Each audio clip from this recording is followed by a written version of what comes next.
A short presentation on importing superyachts into Australia.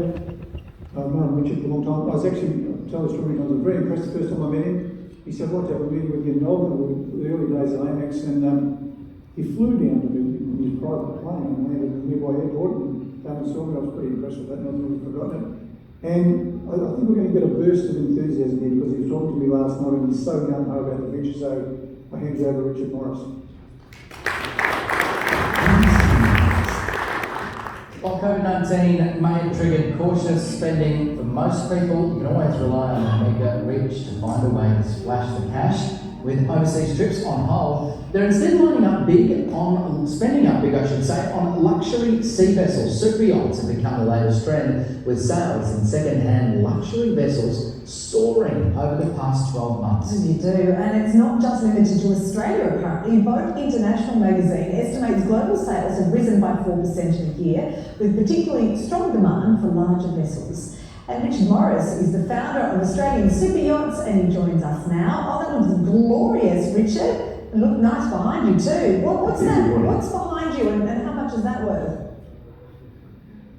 Well, that's a 55-metre superyacht recently arrived from overseas, an Australian border. It's probably worth $30, $40 million. And the important thing is one of 8 superyachts imported into the country in the last year, over 50 metres, with the largest now being 75 metres. And there's quite an influx of yachts on their way to Australia right now. Quite incredible. Richard, talk us through, if anyone's out there and thinking, gee whiz, I've got a spare 40 mil to just throw away, what does it buy you in a superyacht? Certainly 40 mil will get you something very, very big and flash, and Sydney now is now like the Monaco of the South Pacific. It's full of super yachts, and they're coming. Just this week, a couple of ships in Newcastle discharged 5 more super yachts, including one yesterday called Little White Bikini, and it's just unbelievable. Aussies are deciding that there's no better way to social distance than on their own yacht. Yes, I think that should be part of the government plan, shouldn't it? Everyone's just on their own super yacht, why not? And I'm really feeling, Richard, for some of these poor buyers who apparently, because there's been such a boom, they haven't been able to buy the yachts, and they're actually getting them from overseas, sight unseen, because they're so desperate. Yes. Additional impost. That's right. Well, the yacht yesterday, Little White Bikini, was bought sight unseen from Florida, and the owner saw it for the first time. But it really is a silver lining to the Australian super industry that the COVID has caused Australians, they can't travel overseas. They would normally go to Aspen or to the south of France or the Caribbean and cruise, but now they physically can't. So they're wanting to now cruise here on yachts, and they're either buying them or they already own a yacht overseas, so they're shipping that yacht here to Australia. And the other thing is, a lot of Australians are renting, they're chartering yachts.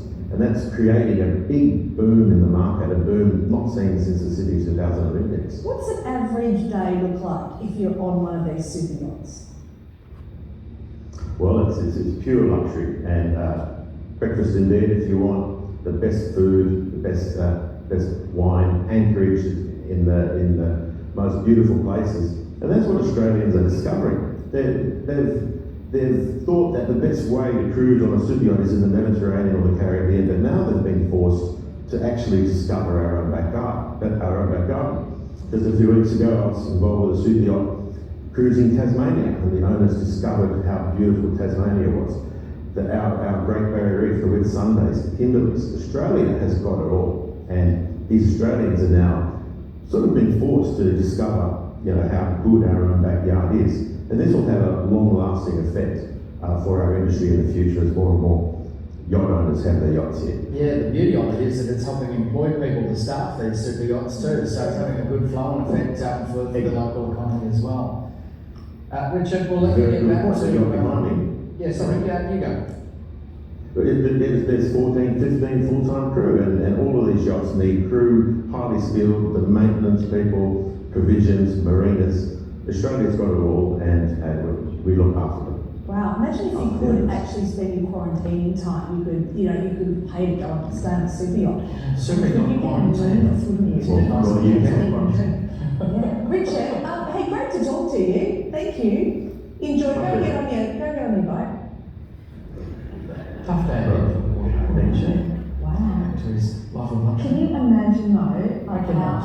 would get, you just sit and eat and drink all day. I wouldn't think it could get any worse, my end, but if you gave me the Superyacht, things would. Well, thank you.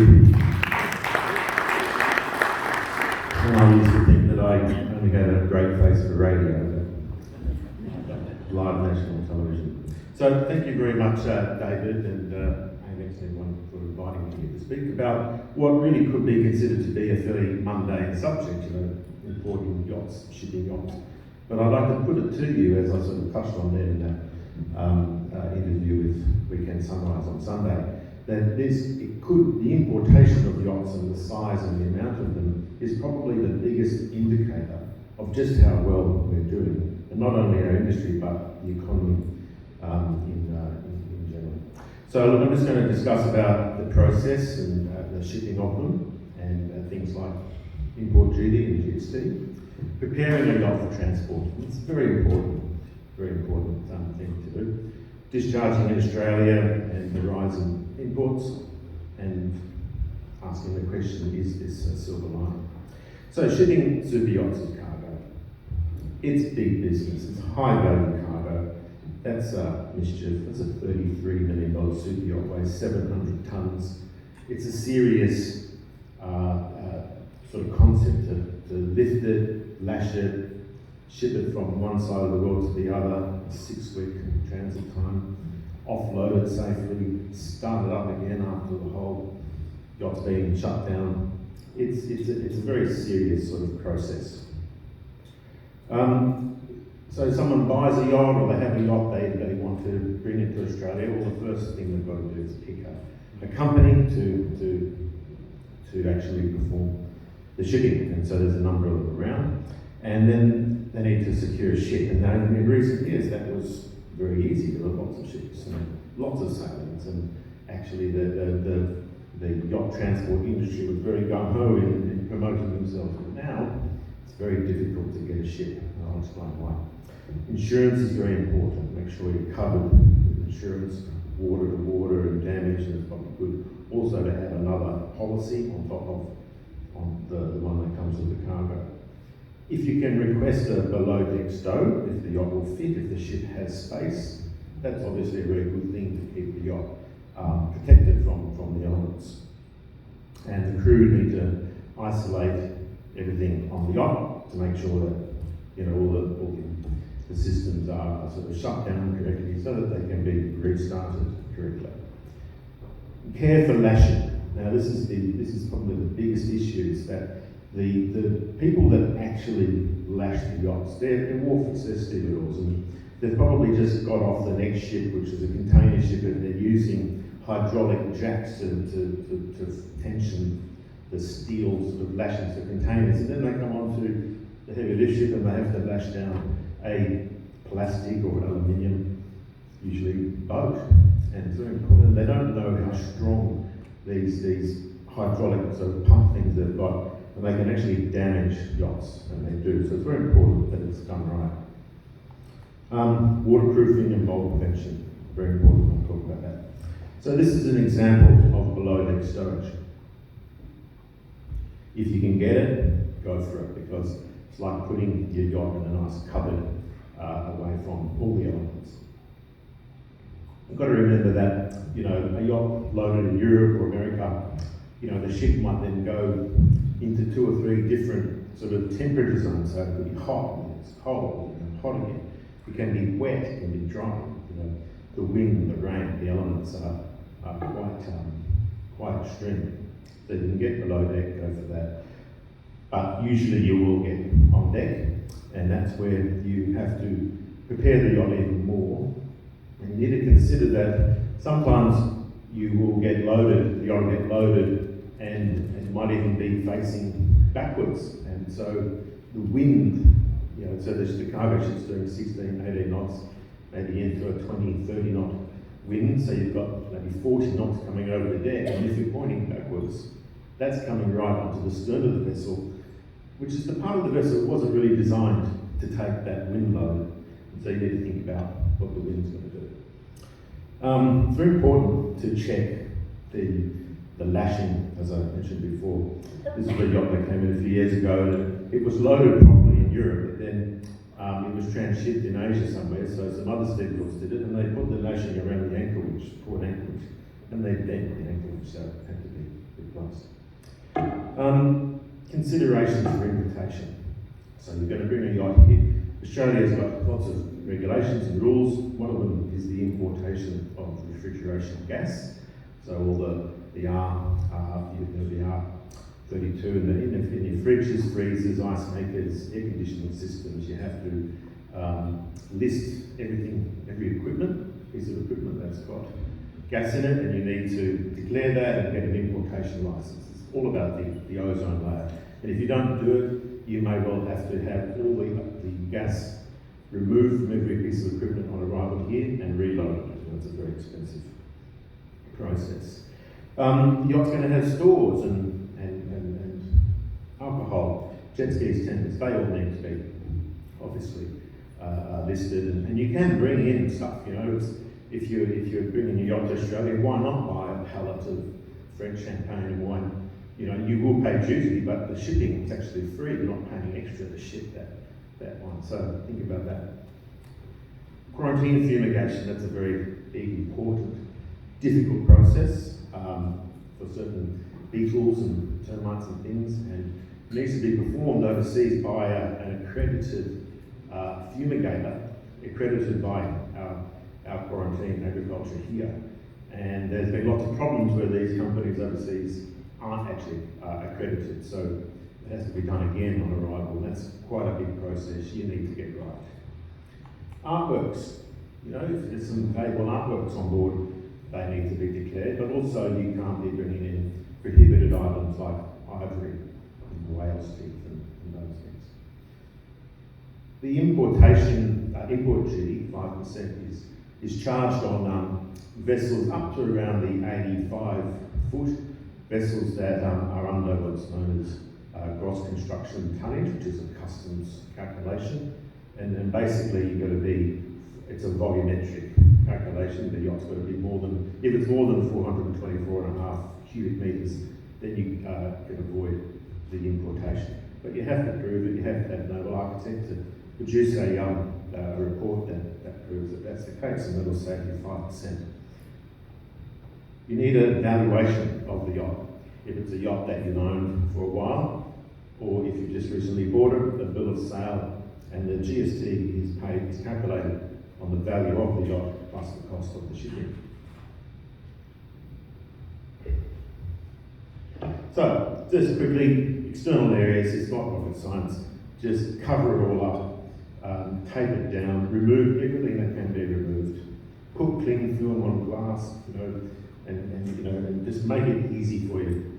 Don't put protection on deck. Don't put the plastic protection on deck, because it will rain during the shipping. The water will go under the plastic, it won't evaporate, and the deck will rot. So just don't do it. The deck will be dirty. The boat will be really dirty when it gets in. You've just got to clean it, but don't put plastic on the deck. Here's a couple of examples. The top left picture, colonite all over the yacht. It's a wax. It's like putting sunscreen on. And then when you heat, you just polish it off, and you've got a brand new yacht. Whenever you've got bridge ring controls, this is critical. The bottom left picture is a yacht that's been very, very well prepared. That was a Ghost 2 golf craft. But the one on the right was prepared not very well, and also the time that yacht took to get to Australia ended up being a lot longer than otherwise thought. And so the protection, all the plastic ripped off in the wind, and it's caused damage to the equipment there. So it's very important to seal up. Internal, stow everything. The ship's going to have rough weather. It bangs around when you're loading it. So just tape it all up.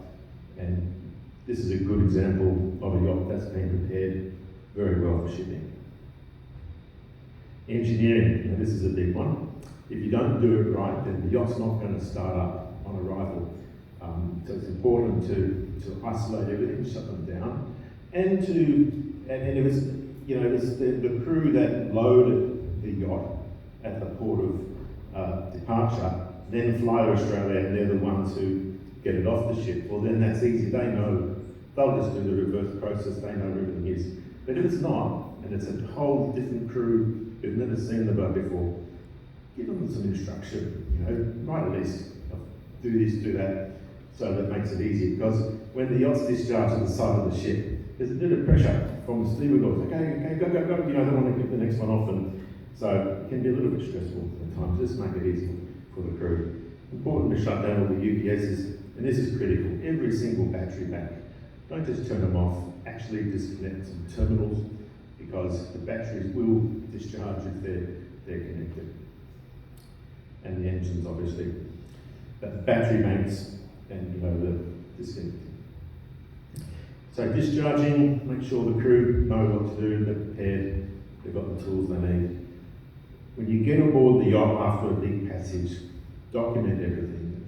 There probably will be some damage, you know, or you know, it's been on the deck of the ship and in the elements.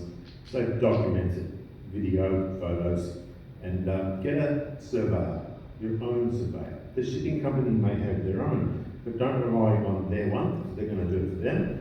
Have one for yourself, especially in the event that you make an insurance claim on some damage. You need to have your own survey to rely on. Customs and quarantine, that's the process of importing into the country. And quarantine usually happens once, the customs will inspect the yacht when it's on the ship, but quarantine won't. They will need to inspect it once it's in the water. So in Newcastle, you get launched at a commercial dock at the side of the ship. You then need to go and get a berth somewhere, so that quarantine can come on later that day. Fuel. The transport companies obviously don't want you to have much fuel on board, because the more fuel, the more weight, but you need to have enough fuel to be able to get to where you want to go. You know, so yachts that have been discharged in Newcastle, we make sure there's enough to get to Sydney, for instance. Otherwise, we've got to refuel in Newcastle before we go. And so this is a yacht being discharged, and I have to be honest, it's a fairly nerve-wracking moment, you know, when you're lifting it up, but it's like giving birth to. But I can imagine. I can see that. My wife told me to say that. Importation.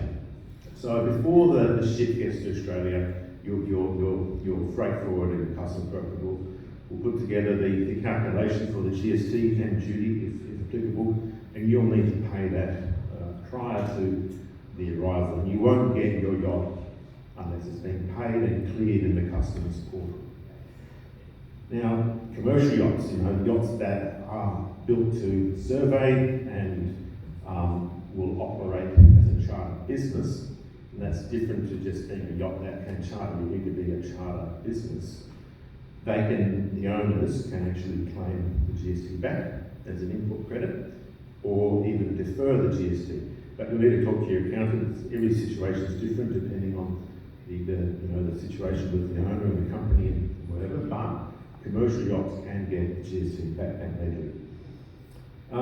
You need to register the yacht in Australia and also deregister it from wherever it was, its previous flag. You need to register your tenders and jet skis individually, and you need to import them as well, and the jet skis will be subject to and the tenders will be subject to the 5% import duty. So you need individual valuations or bills of sale for those particular pieces of equipment. Then, you know, a lot of yachts import and become an Australian vessel, and then should they want to charter, they can become a domestic commercial vessel. It's a process that we've done for all the golf crafts that I brought in. Mischief's another one, so we'll talk about that. So, we are currently experiencing an unbelievable surge in big yachts coming to Australia. So why? Well, I reckon it's largely COVID generated.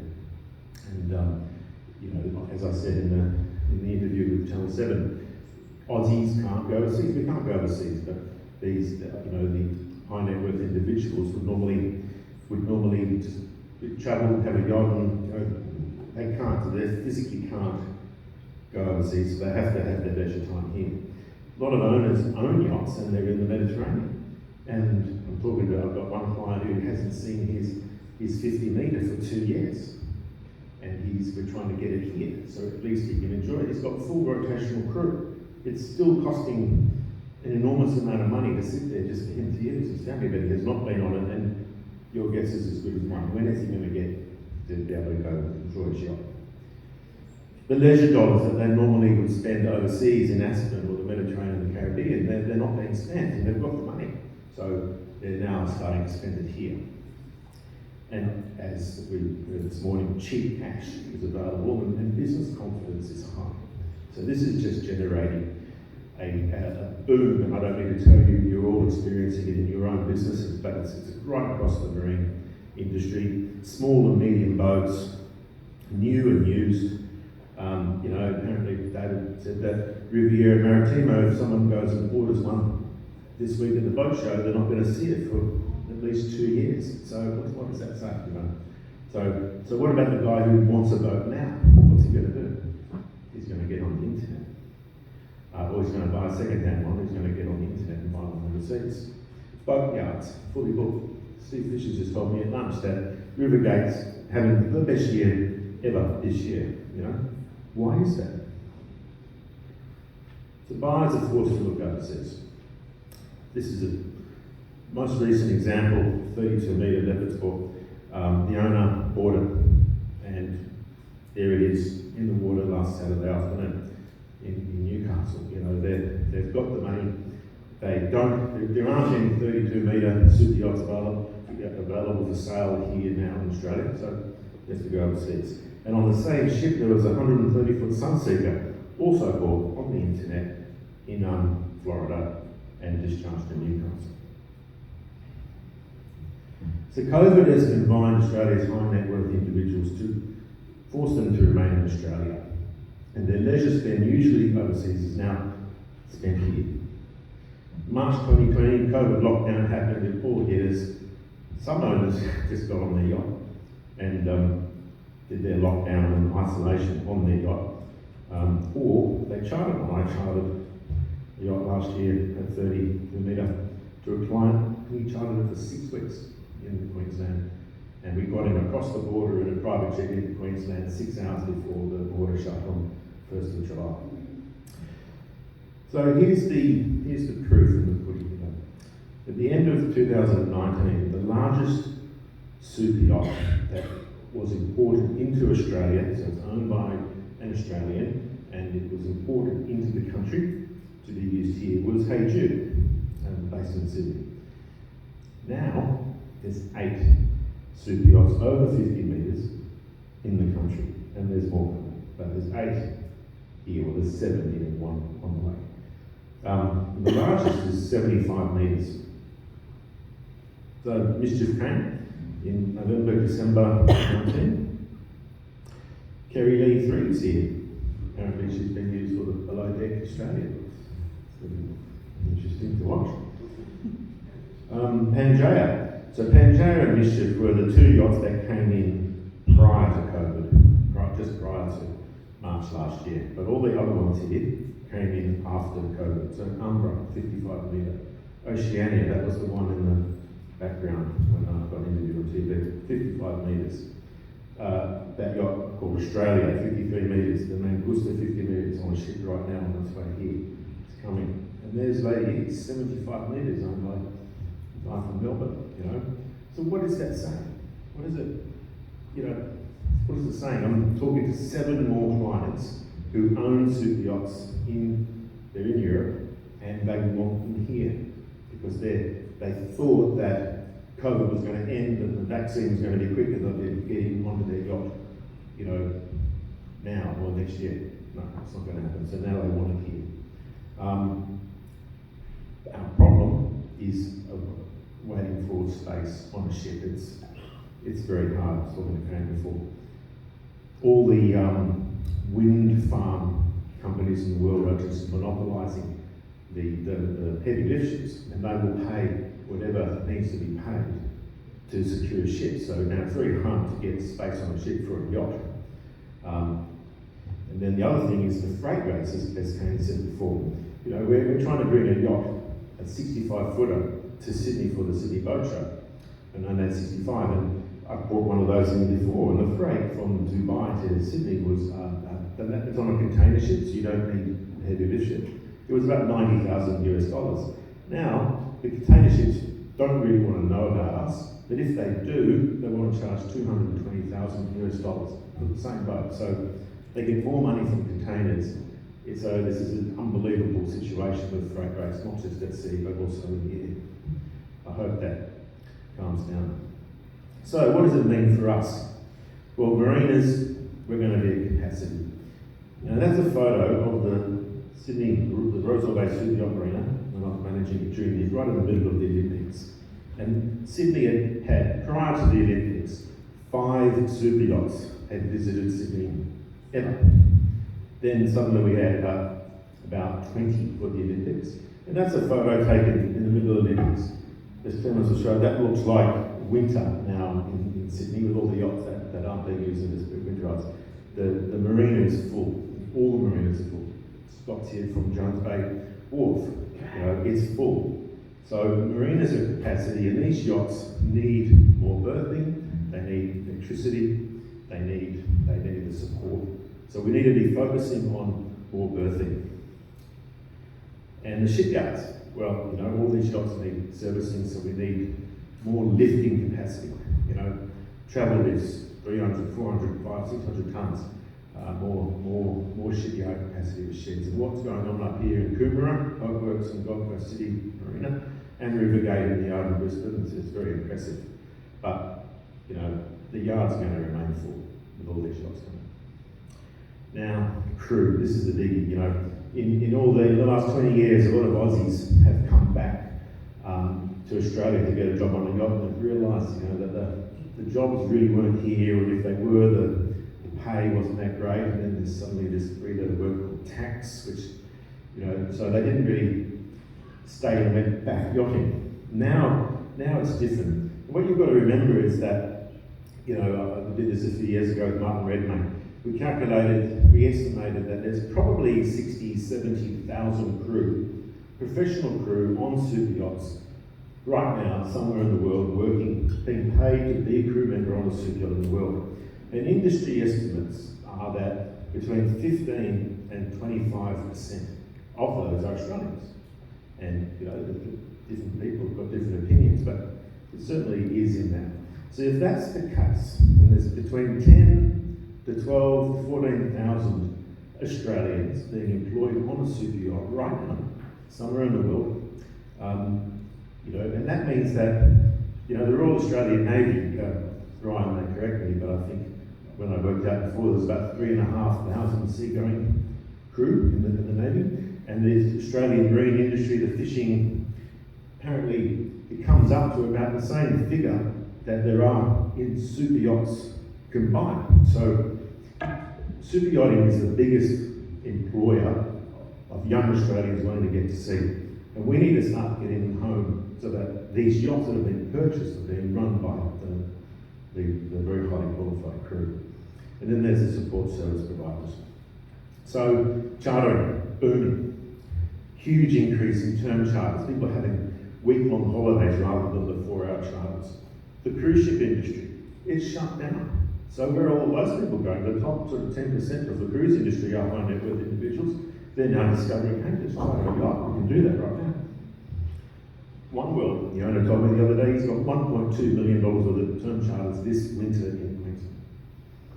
So, COVID, there is a silver line, and it's turning to gold for our industry. It's a once-in-a-generation opportunity, I hope. It's growth not seen since the Sydney 2000 Olympic Games. And new clients that have been attracted into our industry that we otherwise wouldn't have got. So it's important for us to nurture them and to keep them engaged with the industry, because as COVID's going to end, we need them to stay. Thank you very much.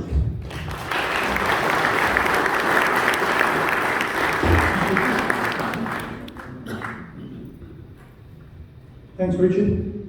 I told you to talk it up. We all love positivity, and Richard's got plenty of that. And that really summarises what a great opportunity we've all got, and what good times we've potentially got ahead of us if we get it right. So, We're off to afternoon tea now. We're running a little bit behind now. Today's afternoon tea is